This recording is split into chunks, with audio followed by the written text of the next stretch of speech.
All right, man, we're going in. I'm trying to protect everything as best I can with all this stuff. So far, so good. Get that off of there. I'll lower this sucker down in here. And using the leveler's helping. I'm going to stab this end in here first to clear the frame. And then so far, so good on this. I think once it goes below this lip, I'll have the clearance for the cross member right there for this. I don't know. I hope all this ain't for nothing. Anywho, continuing on. All right, so the issue isn't gonna so much be here because we got plenty of room.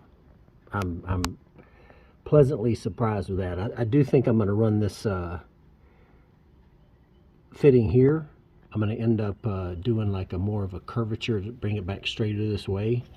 But the issue is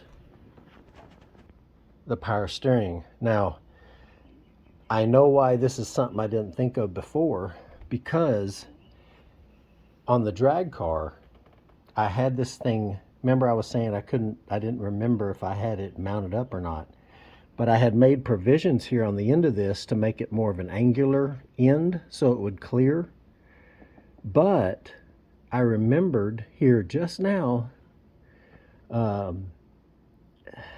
regrettably so, that I had non-power steering rack on the drag car, and so this wasn't an issue.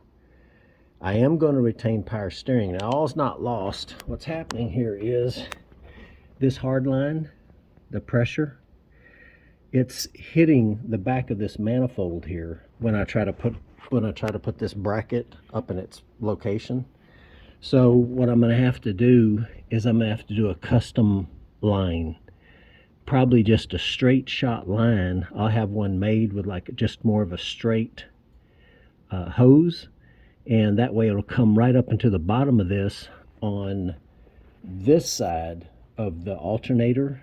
And of course it's not shooting over here then angling down hitting this manifold.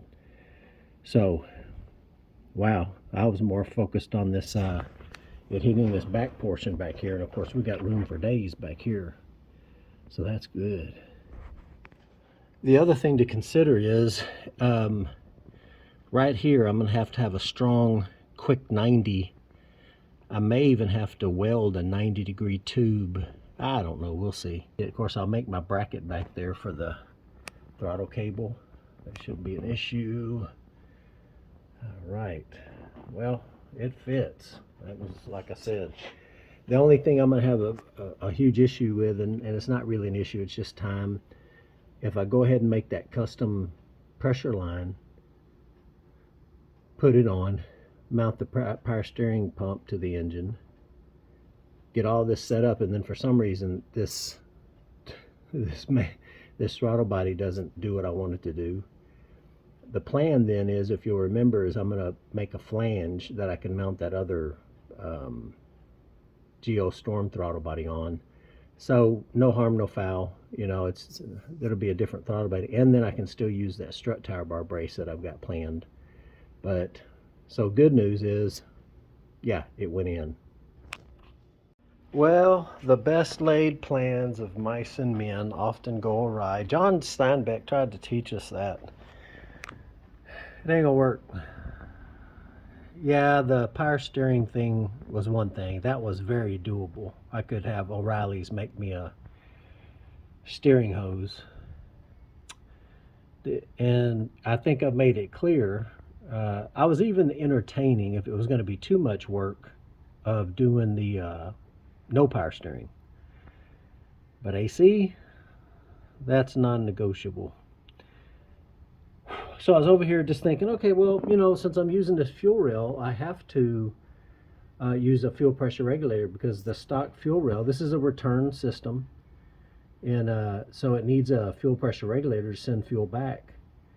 So since this aftermarket one doesn't have it, then I was going to use this. I was using this anyway, and I was going to retain it, is this Veggie fuel pressure regulator. And I was actually going to mount it right there. I was going to make a bracket and mount it right there. It's perfectly set up to do that. I could even mount it on that hole right there on the valve cover, but I wouldn't want it flopping around like that under acceleration or whatever. So I was going to mount it right there. Maybe have the hoses facing toward the firewall. And so I was just sitting here looking at it, and of course AC. One of the things I started looking at was these drip tubes, these drip pieces here. They water comes in here at the base of the cowl, and it goes in there, and there's your wiper motor. Of course, there's reliefs in there that come out, and they drain out right here. But look right there. I said, okay, well, dang it. It's going to drip water right down here on this spring, because that's right there, right underneath where the throttle bracket is at. There's my cam that I was going to use for my cable, actuator cable. But I started looking back here. If you look back here, there's where my expansion valve would go. And earlier when I was putting this sucker in here, I hadn't had it all the way down yet, but it was close enough where I thought, oh, okay, yeah, no problem. But man, there's no way that sucker's fitting in there. There's no way. I mean, the cam for the deal is like it's about an inch. I got plenty of room if I wasn't going to run AC, but I am. So I can't use that. So much for it. I had some reservations about the performance of it anyway, being that it was going to move the power band mid to high. And with our rev range sticking close to stock, we weren't going to be able to go up there and take advantage of that power anyway. So yeah, it looks like this was, well, there wasn't too much work involved. All I did was slap it on here. I did buy these fittings to try to make it work, but now I don't have to, augment the PCV. I don't have to do any of that stuff. So it is what it is. We're going to run the factory manifold. That'll cure the power steering issue as well. So, and we won't have to run that bracket right here, because now the alternator will ride up to its normal height. And yeah, darn, man, I was really looking forward to running that to see what would happen. So plan B.246. So I'm still going to use this rail. I can use it.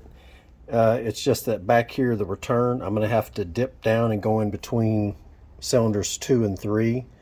And then, of course, I whip it back out from underneath here and go back over here to where the fuel rail return line's at. This is that Geostorm throttle body. And when you set it next to the stock S series, you can see it's much bigger. I say bigger, not only in size, but I've taken these plates out before and I've measured them. There's a dual overhead cam Geostorm throttle body, and there's a single overhead cam. The single overhead cam is bigger like this, but for some reason it tapers down way inside here to where it's just a smidge bigger than what this one is, the stock one. Now this one here is the Saturn Motorsports one. You can see it's been, well, maybe you can't see. See how thin that lip is right there? It's not normally that thin. It's because they bored that out. But they didn't, I think they did end up ultimately in later year models coming out with like a different sized throttle plate. And those were like red anodized with the Saturn Motorsports logo in it, which was kind of silly because you didn't see it. Once the air intake was on here, that was it. So we're definitely benefiting in size, as you can see from this one to this one. The idle air control motors are the same, more or less. And although it's not on here, the throttle position sensor is the same as well. And I've ran this for a long time, so it does work. I had to make me up this bracket here. It's not pretty, but at least it does get because down here you can see the bracket would actually pull the cam up this way, whereas on this one it's pulling it back that way. And so I had to do a different type of bracket on there. But anywho, yeah. And I'm gonna be, just to kind of clean this thing up a little bit. These were like factory for the Geostorm factory coolant feed and returns to cool the throttle body. It's kind of in the way here, so if I ever want to get this rail off, then it may hit here. It just cause me more problems than it's worth. So I'm going to chop these off. These were additional vacuum tubes, but the difference in using the Geostorm throttle body and the S series is when you put this throttle body on here, it actually blocks the ports on the inside to where these are useless. So I'm going to cut these off as well. All right, so the new intake, I say new intake, the alternative intake is on. Anytime if you're going to do the intake, the best way to do it is you're going to take off these the motor mount brackets from the transmission, and then you're just going to bend this up.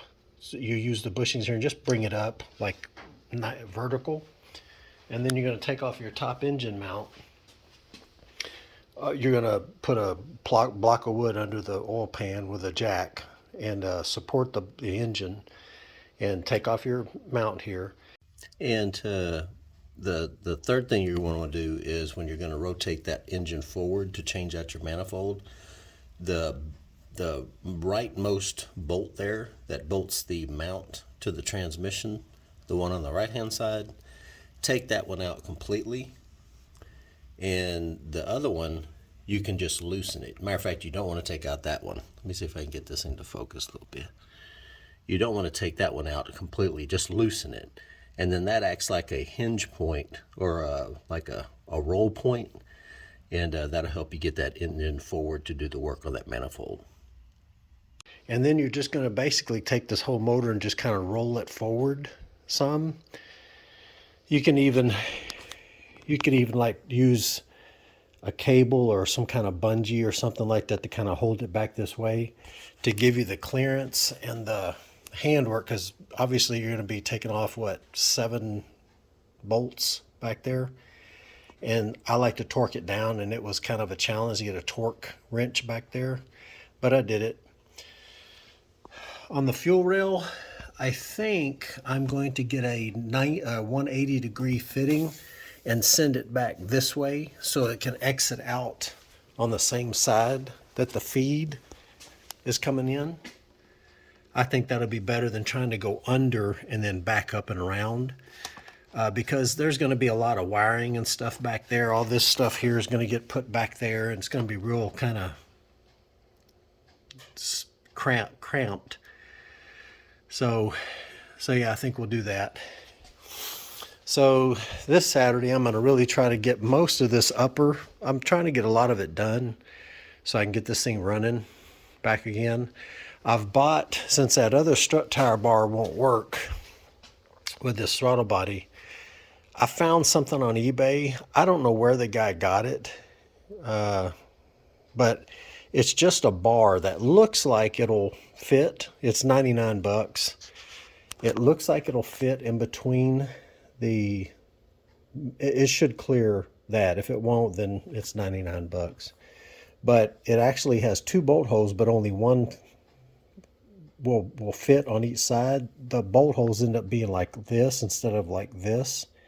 So with it being like closer like that, what I'm going to do though is if it does clear over here, I'm just going to use that bolt hole to mount it, and then I'm going to weld on a tab here or some kind of circular deal to be able to use this bolt hole as well on both sides, and that'll give it some more structural rigidity. And then of course I'll paint it the same color and all this like this. But yeah, so regrettably I couldn't use that manifold, but oh well. All right, working some stuff out here. So getting it back together slowly but surely. Just trying to be methodical in what I do.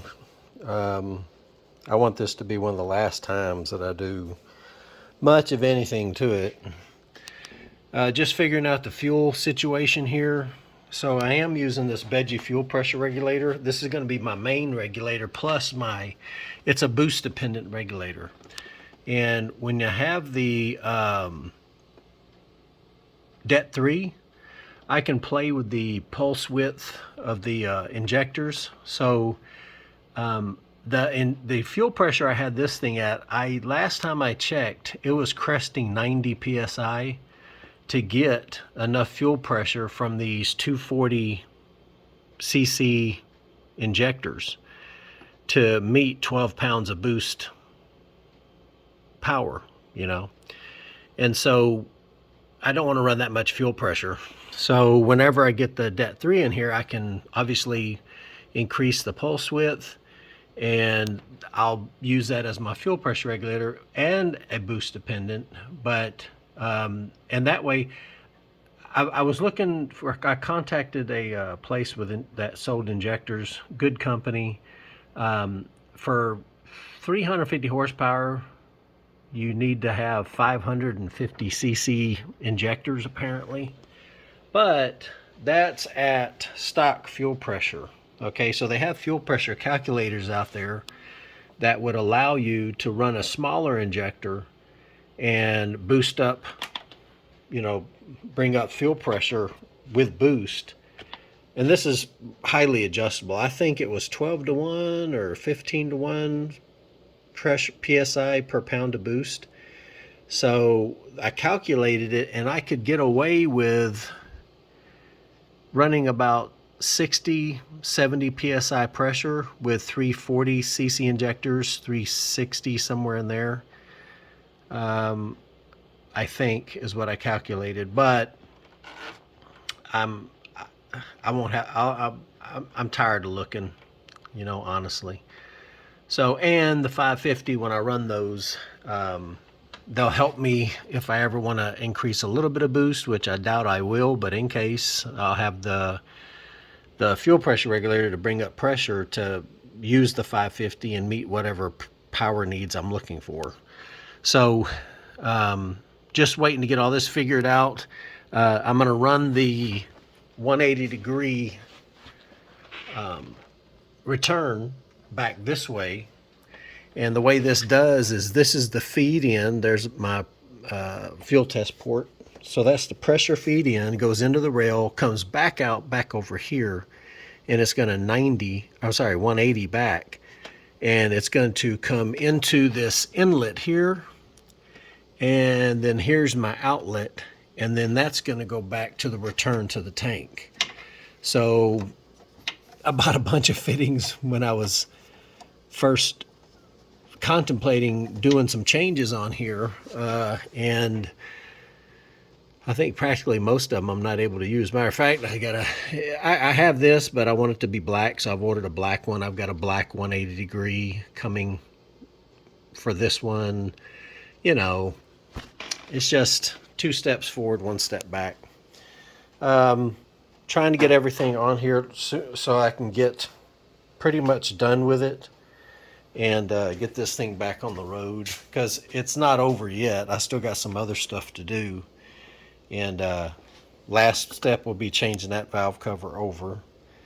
I got to get a new AC compressor. For whatever reason, the compressor was staying engaged even though I had it turned off in the dash. So I'm going to get a new compressor, pull it down, get it all ready, and then go through this electrical and find out why it's doing that. I thought it might be this pressure switch over here. It's possible. I don't know, but I'm going to do some testing on it because, like I said, I'm going to have me some AC. You know, that's just bottom line. This is Texas, and but yeah, coming along.